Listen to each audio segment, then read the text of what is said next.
မင်္ဂလာပါရှင်ရန်ကုန်ခေတ်ရဲ့မနက်ခင်းသတင်းတွေကိုတင်ဆက်ပေးပါမယ်။ကတားထောင်မှာထောင်မှုတန်းနိုင်ကစစ်ပြေးရဲပြင်းနဲ့အကျဉ်းဦးစီးဌာနဝန်ထမ်းတွေကိုလက်နက်တပ်ဆင်ပေးကခံစစ်ပြင်ခိုင်းထားပြီးသူနဲ့သူ့မိသားစုကတော့ခမရ309တဲကိုထွက်ပြေးသွားပါတယ်။ရန်ကုန်မြောက်ကလာပမြို့မှာရဲစခန်းကတာဝန်ထမ်းဆောင်နေတဲ့ဒုရဲအုပ်အောင်ကိုလင်းဟန်တဲ့ဇနီးဖြစ်သူဒုတက်ကျက်ငင်းငင်းထွေးတို့ပြည်သူ့ဘက်ကိုခိုးလုံလာပါတယ်။ဖန်ဆီးထားတဲ့ဗင်နီဇွဲလားသမ္မတကိုအမေရိကန်တရားရုံးမှာပထမဆုံးအကြိမ်ရုံးထုတ်ခဲ့ပြီးဗင်နီဇွဲလားဘက်ကမပူပေါင်းဘူးဆိုရင်စစ်ရေးအရထပ်မံတိုက်ခိုက်နိုင်တယ်လို့အမေရိကန်သမ္မတထရန့်ကသတိပေးတဲ့သတင်းပါဝင်ရန်ကုန်ခေတ်ရဲ့မနက်ခင်းသတင်းတွေကိုတင်ဆက်ပေးပါမယ်။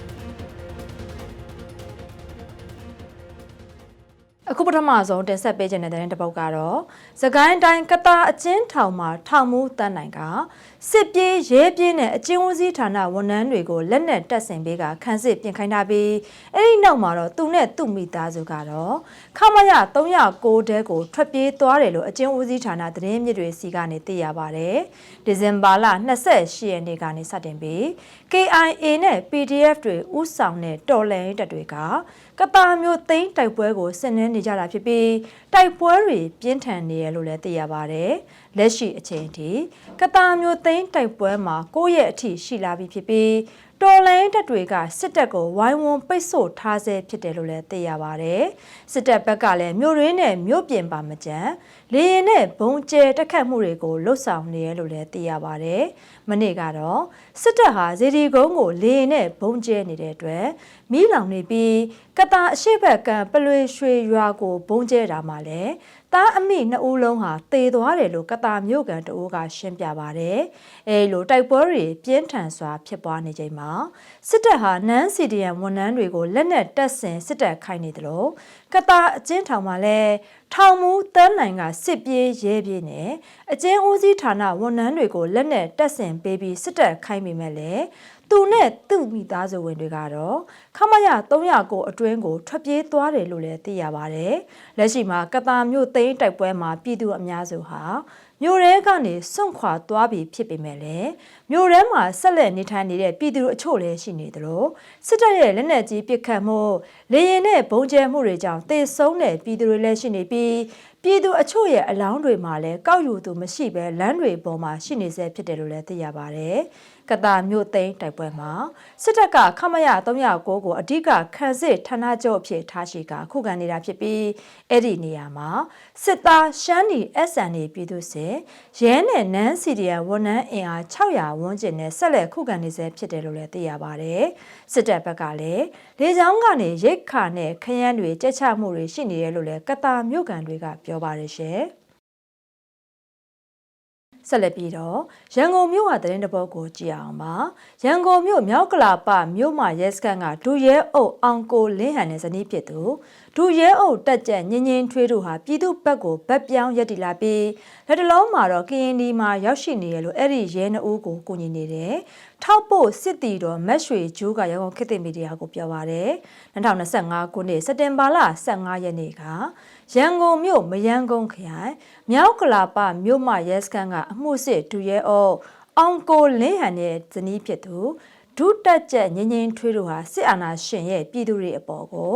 အကြမ်းဖက်ဖိနှိပ်မှုတွေကိုမခံမရပ်နိုင်ဖြစ်တာကြောင့်ထောက်ဖို့စစ်တီတော်မက်ရွှေဂျူးကနေတဆင့်တော်လိုင်းတပ်ဖွဲ့တွေနဲ့ချိတ်ဆက်ကပြည်သူ့ဘက်ကိုဗတ်ပြောင်းခိုးလုံလာတာလည်းဖြစ်ပါတယ်။လက်တလုံးမှာတော့ CDN ရဲဝန်ထမ်းတွေဖြစ်တရားဝင်လျှောက်ထားမှုတွေလှုပ်ဆောင်နေရလို့လည်းသိရပါတယ်။အဲ့ဒီရဲဝန်ထမ်း2ဦးဟာ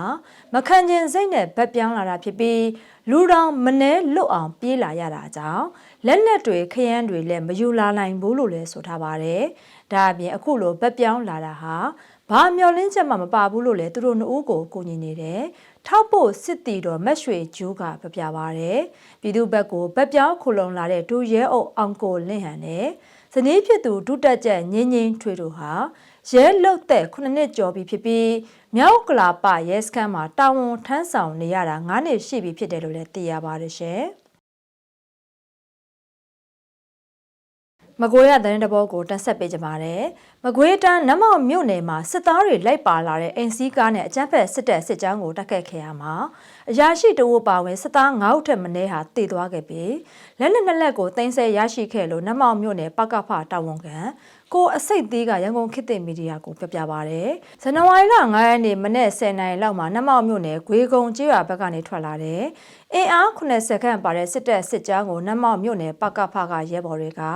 မိုင်းဆွဲတက်ခတ်ခဲ့ရမှာစစ်သားတွေထိခိုက်ဒေဆုံးမှုရှိပြီး60မမလက်နက်ကြီးတွေနဲ့ရန်တမ်းပစ်ခတ်ကဒေဆုံးစစ်သားအလောင်းတွေကိုဖျောက်ဖျက်နေတယ်လို့လည်းသိရပါတယ်။လာလူဇန်နဝါရီလ4ရက်နေ့မနေ့10:00နာရီလောက်ကလည်းနမောက်မြို့နယ်အနောက်ချမ်းတဲကြီးကျေးရွာကနေထွက်လာတဲ့အကြမ်းဖက်စစ်ကြောင်းကိုဖမ်းခါကျေးရွာအရောက်မိုင်းဆွဲတက်ခတ်ခဲ့ရမှာစစ်သား10ဦးဟာသေဆုံးခဲ့ပြီး10ဦးဟာဒဏ်ရာရရှိခဲ့ပါတယ်။ဇန်နဝါရီလ3ရက်နေ့မနေ့9:30မိနစ်30ခွဲလောက်မှာလဲ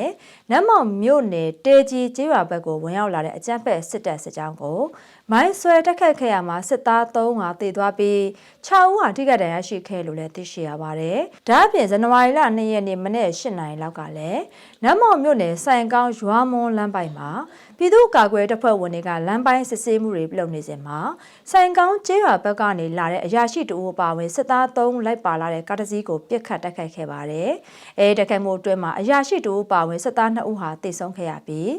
M3 အမျိုးအစားတစ်နက်2လက်G box 8ပေါင်နဲ့9.6 G အတောင့်200တို့ကိုသိမ်းဆည်းရရှိခဲ့လို့လည်းသိရပါတယ်ရှင်။ပဲခူးသတင်းတပုတ်ကိုကြည့်အောင်ပါပဲခူးတိုင်းပောက်ခေါင်းမြို့နယ်မှာဗိုလ်မှူးတူလိုက်ပါလာတဲ့ကားတစ်စီးကိုတိုက်ခိုက်ခဲ့ရမှာစစ်သားတွေထိခိုက်မှုရှိနိုင်တယ်လို့ပြည်ခရိုင်တရင်နှင့်ပြည်သူ့ကာကွယ်တပ်မတော်သတင်းနှင့်ပြန်ကြားရေးတာဝန်ခံရဲဘော်ရက်စတာကရန်ကုန်ခေတ်သစ်မီဒီယာကိုပြပြပါရတယ်။ဇန်နဝါရီလ2ရက်နေ့ကပောက်ခေါင်းမြို့နယ်ပေါက်ခေါင်းအုပ်တွင်အမြန်လမ်းပိုင်းကအကြမ်းဖက်စစ်တပ်ရဲ့ထောင်လဲစစ်ဆေးစခန်းကိုပေါက်ခေါင်းမြို့ကနေထွက်ခါလာတဲ့ဗိုလ်မှူးအပါဝင်စစ်သားအင်အား6ဦးခန့်လိုက်ပါလာတဲ့ကားတစ်စီးကိုတော်လိုင်းတပ်ဖွဲ့ဝင်တွေကပလရွာနဲ့ဖိုးကျော့ကွင်းကျေးရွာကြားမှာမိုင်းဆွဲတိုက်ခိုက်ခဲ့တာလည်းဖြစ်ပါတယ်။အဲဒီလိုမိုင်းဆွဲတိုက်ခိုက်မှုပြင်းမှာအဲ့ဒီကားဟာဆက်လက်မောင်းနှင်သွားတာကြောင့်ပြားထိုးကျွန်းကျေးရွာအနီးမှာတော်လိုင်းတပ်ဖွဲ့ဝင်တွေကထပ်မံမိုင်းဆွဲပစ်ခတ်တိုက်ခိုက်ခဲ့ပြီးလက်နက်ငယ်တွေနဲ့ပစ်ခတ်တိုက်ခိုက်ခဲ့တာလည်းဖြစ်ပါတယ်။အဲဒီတိုက်ခိုက်မှုအတွင်းမှာအကြမ်းဖက်စစ်တပ်ဘက်ကထိခိုက်မှုရှိပေမဲ့လည်းအရေးအတွက်ကိုတော့အတိပြုတ်နိုင်ခြင်းမရှိသေးဘူးလို့ပြည်ခရိုင်တရင်နှင့်ပြည်သူ့ကာကွယ်ရေးတပ်မတော်သတင်းနှင့်ပြန်ကြားရေးတာဝန်ခံရဲဘော်ရက်စတာကပြပြပါရတယ်။အဲဒီတိုက်ခိုက်မှုကိုပြည်သူ့ကာကွယ်ရေးတပ်မတော်ပဲခူးတိုင်းစစ်တနအမှတ်21ပြူဟာပြည်ခရိုင်တရင်နှင့်တက်ခွဲ3ကရဲဘော်တွေကပြုလုပ်ခဲ့တာဖြစ်ပြီးတော်လဲရဲဘော်တွေအထိခိုက်မရှိပြန်လည်ဆုတ်ခွာနိုင်ခဲ့လို့လည်းသိရပါတယ်။ပေါက်ခေါင်းမြို့နယ်ဟာအခုလဇန်နဝါရီလ17ရက်နေ့မှာကျင်းပမဲ့ရွေးကောက်ပွဲအပိုင်း1မှာပါဝင်တဲ့မြို့နယ်ဖြစ်တဲ့အတွက်မြို့နယ်အတွင်းကျေးရွာအုပ်စု30မှာလည်းရွေးကောက်ပွဲမကျင်းပနိုင်တဲ့စည်းမှာပါဝင်နေရလို့လည်းသိရပါတယ်။ဂျပန်စစ်ကော်မရှင်ကနေဖွဲ့စည်းထားတဲ့ရွေးကောက်ပွဲကော်မရှင် UC ကထုတ်ပြန်ထားသလိုပြည်သူလူထုအနေနဲ့လည်းအကြမ်းဖက်စစ်တပ်နဲ့ပတ်သက်ဆက်ဆက်နေတဲ့နေရာတွေကိုတွားရောက်ခြင်းမပြုကြဘူးတတိပေးလိုတယ်လို့ရဲဘော်ရက်စတာကဆက်လက်ပြောဆိုပါတယ်။အလားတူမွန်ပြည်နယ်ရေးမြို့နယ်အတွင်းစစ်ကြောင်းထိုးနေတဲ့အကြမ်းဖက်စစ်တပ်ကိုကြားဖြတ်တိုက်ခိုက်ခဲ့ရမှာ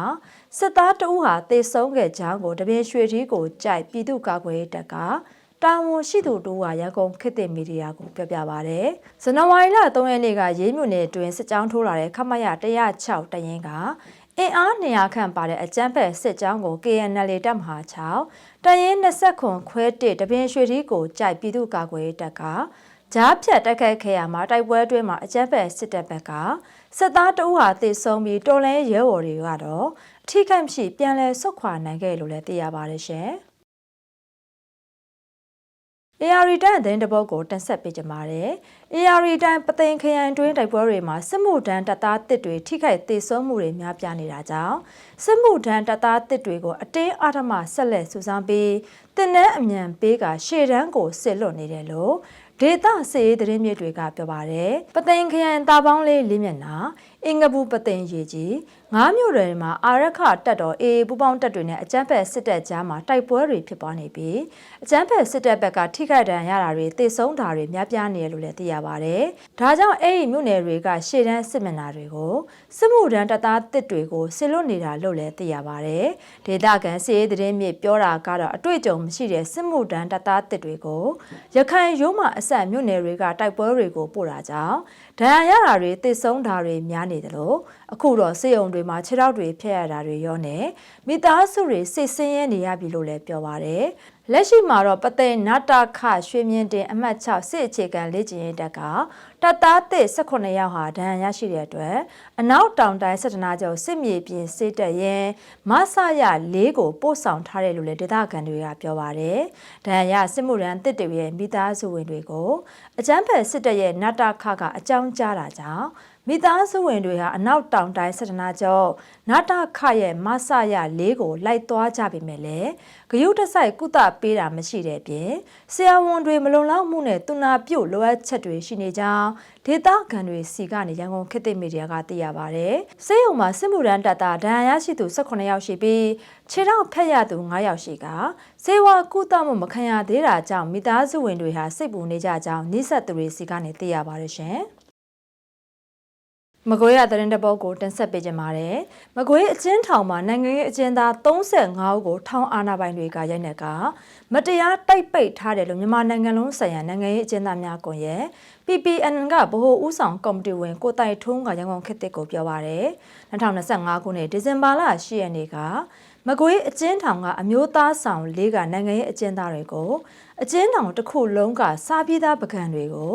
လူ10ဦးတစ်ဖွဲ့စီနဲ့ထောင်အာဏာပိုင်တွေကစေးကြောဖို့ခိုင်းစေခဲ့တာလည်းဖြစ်ပါတယ်။အဲလိုပကံဆေးဖို့နိုင်ငံရေးအကျဉ်းသားတွေကမဆောင်ရွက်နိုင်ဘူးလို့ပြောဆိုတယ်။နိုင်ငံရေးအကျဉ်းသားတွေကိုထောင်အာဏာပိုင်တွေကရိုက်နှက်ခဲ့တယ်လို့လည်းသိရပါတယ်။ဒါအပြင်ပကံမဆေးနိုင်ဘူးလို့ပြန်ပြောခဲ့တဲ့နိုင်ငံရေးအကျဉ်းသားတွေကိုခေါင်းငုံထိုင်ခန်းကခေါင်းမငုံသူတွေကိုမျက်နှာအဝတ်စီးပြီးရိုက်နှက်ကနေပူလန်းတာတွေပြုလုပ်ခဲ့ပြီးခေါင်းကွဲဒဏ်ရရှိသူတွေလည်းရှိခဲ့လို့လည်းသိရပါတယ်။အဲ့ဒီလူတွေလုံနေတဲ့အခြေအနေတွေကိုမကျေနပ်တဲ့အတွက်ကြောင့်မဖြစ်သင့်ဘူးပြောတဲ့လူတွေကိုပါဆက်လက်ရိုက်နှက်တိုက်ပတ်တဲ့အထိကြုံတွေ့ရတယ်လို့မကွေးထောင်အာဏာပိုင်တွေရဲ့လုပ်ရဟာလှုပ်တဲ့လှုပ်ထိုက်တယ်ဆိုတဲ့ဘောင်ကနေကြော်ပြီးတော့အဲ့ဒီလိုအာဏာသိမ်းကာလမှာနိုင်ငံရေးအကျဉ်းသားတွေကိုရွေချက်ရှိရှိနဲ့ဖိနှိပ်နေမှုကိုလုံးဝလက်သင့်မခံနိုင်ဘူးလို့လည်းမြန်မာနိုင်ငံလုံးဆိုင်ရာနိုင်ငံရေးအကျဉ်းသားများကွန်ရက် PPN ကဗဟိုဦးဆောင်ကော်မတီဝင်ကိုတိုင်ထွန်းကပြပါတယ်။အဲဒါကြောင့်ကျွလွန်ခဲ့တဲ့လူတွေကိုထောင်အာဏာပိုင်တွေအနေနဲ့ဒီကြားကာလမှာရောအကူပြောင်းမှာရောတေချာပေါက်တရားမျှတမှုကိုဖော်ဆောင်နိုင်အောင်ကြိုးပမ်းသွားမှာဖြစ်တယ်လို့လည်းကိုတိုင်ထွန်းကပြပါတယ်။ဒါအပြင်နိုင်ငံရေးအကျဉ်းသားအချို့ကိုလည်းမြေပြင်ပေါ်ကိုမှောက်ခိုင်းပြီးနမတ်တုတ်တွေဝါယာကျိုးမိန်ကျိုးတုတ်တွေနဲ့ရိုက်နှက်ခဲ့လို့လည်းဆိုထားပါတယ်။အဲ့ဒီဖြစ်စဉ်ကြောင့်နိုင်ငံရေးအကျဉ်းသားစုစုပေါင်း35ဦးကိုတိုက်ပိတ်ခံခဲ့ရပြီးဒီဇင်ဘာလ10ရက်နေ့ကနေအခုချိန်ထိဆက်လက်တိုက်ပိတ်ခံထားရဆဲဖြစ်တယ်လို့လည်းကိုတိုင်ထွန်းကပြောပါတယ်။လက်ရှိချိန်ထိအရိုက်ခံရသူတွေရဲ့ကျန်းမာရေးအခြေအနေတွေကိုမိသားစုဝင်တွေတောင်အတိအကျမသိရှိရသေးဘူးလို့လည်းသိရပါတယ်။နိုင်ငံရဲ့အကျဉ်းသားတွေပေါ်အကြမ်းဖက်မှုတွေကိုထောင်ဝန်ထမ်းတွေဖြစ်တဲ့တပ်ပိုင်စိုးနဲ့အတူအဆောင်1ကတန်းစီတင်အောင်ထွန်းအဆောင်3ကတန်းစီစစ်သားကြီးအဆောင်2ကတန်းစီငပွေးနဲ့အဆောင်4ကအခန်းလူကြီးမြက်ကိုတို့ကအတူပါဝင်ခဲ့ကြတယ်လို့လည်းသိရပါတယ်။ဒါအပြင်မကွေးအကျဉ်းထောင်ကထောင်ဝန်ထမ်းတွေဟာထောင်တွင်းမှာရောင်းချတဲ့ဈေးဘားတွေမှာလည်းမတန်ဆဈေးတွေနဲ့ရောင်းချနေတဲ့အတွက်နိုင်ငံရဲ့အကျဉ်းသားတွေဟာထောင်ဝန်ထမ်းတွေရဲ့ဝင်ငွေကိုဖျက်တောက်နိုင်ဖို့အတွက်ထောင်ကရောင်းတဲ့ကွန်ရာတွေကိုဝယ်မစားပဲကွန်းဖြတ်တောက်ရေးလှုပ်ရှားမှုကိုဒီဇင်ဘာလ18ရက်နေ့မှာပြုလုပ်ခဲ့ကြပြီးအဲဒီလိုလှုပ်ဆောင်ကဝယ်မစားလို့ဆိုပြီးနိုင်ငံရဲ့အကျဉ်းသား17ဦးကိုထောင်ဝန်ထမ်းတွေကရိုက်နှက်ကခြေချင်းတွေခတ်ပြီးတဲ့နောက်မှာဒီကနေ့အထိတိုက်ပိတ်ထားဆဲဖြစ်တယ်လို့လည်းသိရပါတယ်။လက်ရှိမှာထောင်ဝင်စာဖြစ်စီနဲ့တစ်သီးတွေကိုခွင့်မပြုတဲ့အပြင်အဲ့တွေ့ခွင့်ကိုတဦးသာခွင့်ပြုတဲ့အတွက်နှစ်ဦးတွေ့လို့ရရင်ငွေပေးရတာတွေလည်းရှိနေပြီးအဲ့ဒီလောက်ရက်တွေဟာလူခွင့်ရေးနဲ့နိုင်ငံတကာအကျဉ်းသားများဆိုင်ရာစံချိန်စံညွှန်းတွေကိုပြင်းထန်စွာချိုးပေါက်တာဖြစ်တယ်လို့လည်း PPN ကထောက်ပြထားပါတယ်ရှင်။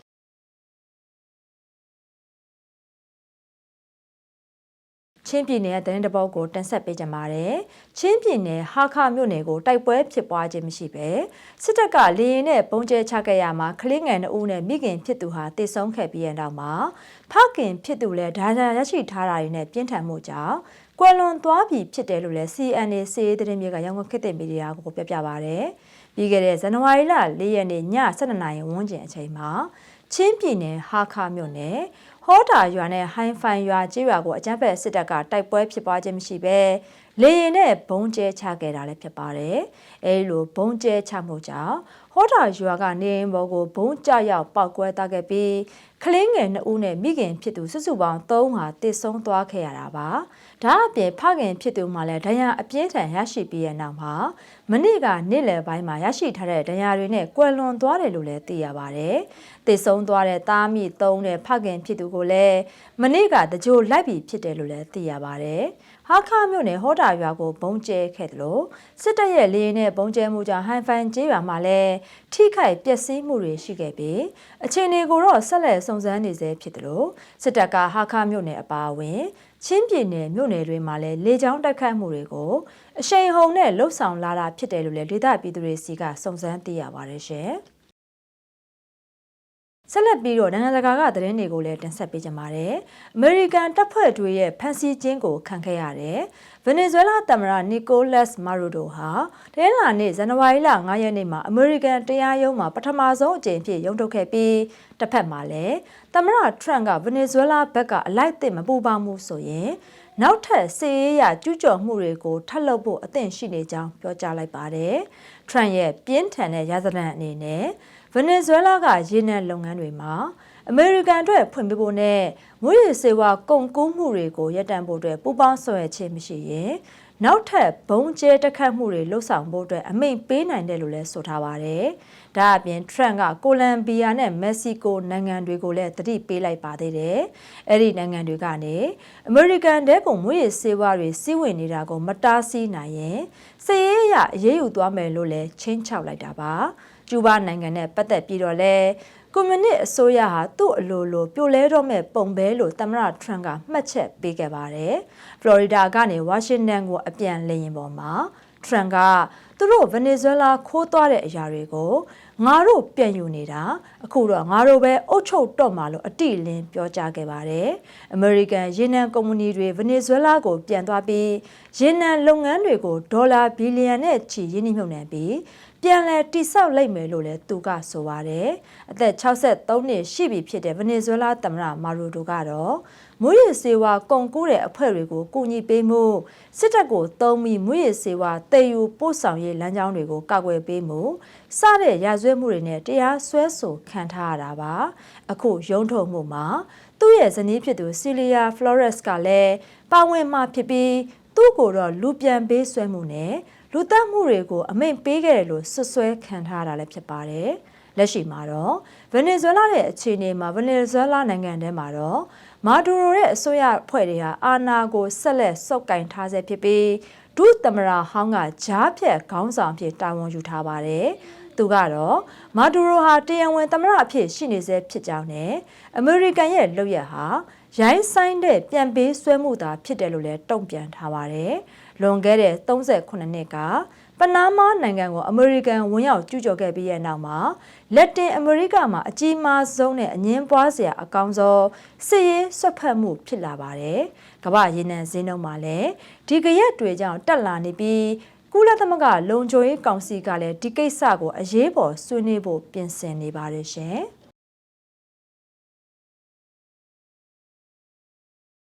ဒီတစ်ခါမှာတော့အစ္စရေးနဲ့တင်းမာနေတဲ့လက်ဘနွန်တောင်ပိုင်းကိုအစ္စရေးက drone နဲ့တိုက်ခိုက်မှုကြောင့်ကားတစ်စီးပေါ်မှာပါလာသူ2ဦးဟာသေဆုံးသွားရတယ်လို့လက်ဘနွန်ကျန်းမာရေးဝန်ကြီးဌာနကတနင်္ဂနွေနေ့ဇန်နဝါရီလ4ရက်နေ့မှာထုတ်ပြန်လိုက်ပါတယ်။ဒီတိုက်ခိုက်မှုကလက်ဘနွန်တောင်ပိုင်းပင်ဂျဘေးမြို့နာကအေယန်မစ်ရက်ဆိုတဲ့နေရာမှာဖြစ်ပွားခဲ့တာပါ။ drone နဲ့ပြစ်မှတ်ထားခံရတဲ့ကားဟာလုံးဝပျက်စီးသွားသလိုအနားကအဆောက်အုံအချို့လည်းထိခိုက်မှုရှိခဲ့ပါတယ်။အစ္စရေးစစ်တပ်ဘက်ကတော့ဒီတိုက်ခိုက်မှုဟာဟစ်ဇ်ဘိုလာအဖွဲ့ဝင်တဦးကိုပြစ်မှတ်ထားတာဖြစ်ပြီးဟစ်ဇ်ဘိုလာဘက်ကအပြစ်ခတ်ရဲစဲသဘောတူညီချက်ကိုမလိုက်နာလို့ပြန်တိုက်တာလို့ဆိုထားပါတယ်။2024ခုနှစ်နိုဝင်ဘာလမှာအစ္စရေးနဲ့ဟစ်ဇ်ဘိုလာတပ်ဖွဲ့တို့ကြား အပြည့်အခက်ရဲစဲလောက်ခဲ့ကြပြီမဲ့လေအခုချိန်ထိတော့အစ္စရေးကလက်ဘနွန်ကိုခဏခဏဘုံကျဲနေတော့ပါပဲအပြည့်အခက်ရဲစဲပြီးကြတဲ့ကအစ္စရေးရဲ့တက်ခိုက်မှုကြောင့်လက်ဘနွန်မှာလူပေါင်း300ကျော်ဟာတေဆုံးခဲ့ပြီးဖြစ်တယ်လို့အဲ့ဒီထဲမှာအရက်သား129ဦးတောင်ပါဝင်နေပါတယ်အမေရိကန်ရဲ့ထောက်ခံမှုကိုရထားတဲ့အစ္စရေးက Hezbollah အဖွဲ့ကိုလက်နက်စွန့်ဖို့ဖိအားပေးနေပါတယ်ဒါပေမဲ့ Hezbollah ဘက်ကတော့လက်နက်မစွန့်နိုင်ဘူးလို့ပြပြသားသားညင်းဆိုထားပါတယ်လက်ဘနွန်အစိုးရနဲ့စစ်တပ်ကတော့ကြားညက်နေတဲ့အခြေအနေလည်းဖြစ်နေပါတယ်။တစ်ဖက်ကအစ္စရေးနဲ့အမေရိကန်ကိုစိတ်ကျဉ်နှံ့အောင်လုပ်ပေးရမလို့ဖြစ်နေတယ်လို့တစ်ဖက်ကလည်းအင်အားကြီးနေစေဖြစ်တဲ့ Hezbollah နဲ့ပြည်တွင်းစစ်ပြန်ဖြစ်မှာကိုစိုးရိမ်နေရပါတယ်။ Hezbollah ဟာသူတို့ရဲ့ခေါင်းဆောင်ကြီး Hassan Nasrallah အသက်ခံလိုက်ရပေမဲ့လည်းအင်အားတော့ရှိနေစေဖြစ်ပါတယ်။လာမယ့်အင်္ဂါနေ့မှာလက်ဘနွန်အစိုးရအဖွဲ့အစည်းအဝေးလုပ်ဖို့ရှိနေပြီးအဓိကကတော့ Hezbollah ကိုလက်နက်ဖြုတ်သိမ်းမဲ့ကိစ္စကိုဆွေးနွေးမှာလည်းဖြစ်ပါတယ်။ဒါအပြင်အမေရိကန်ပြင်သစ်နဲ့ကုလသမဂ္ဂတို့ပါဝင်တဲ့အပြည့်အခက်ရဲစဲရေးစောင့်ကြည့်ရေးအဖွဲ့ကလည်းဒီအပတ်ထဲမှာပဲတွေ့ဆုံဖို့ရှိနေပါတယ်။အစ္စရေးနိုင်ငံသားရဲ့ဝန်ကြီးကတော့လက်ဘနွန်အစိုးရရဲ့ကြိုးပမ်းမှုတွေဟာမလုံလောက်သေးဘူးလို့လည်းဝေဖန်ထားပြီး Hezbollah ဟာအီရန်ရဲ့အကူအညီနဲ့လက်နက်တွေပြန်ဖြည့်နေတယ်လို့လည်းဆွဆွဲထားပါတယ်ရှင်။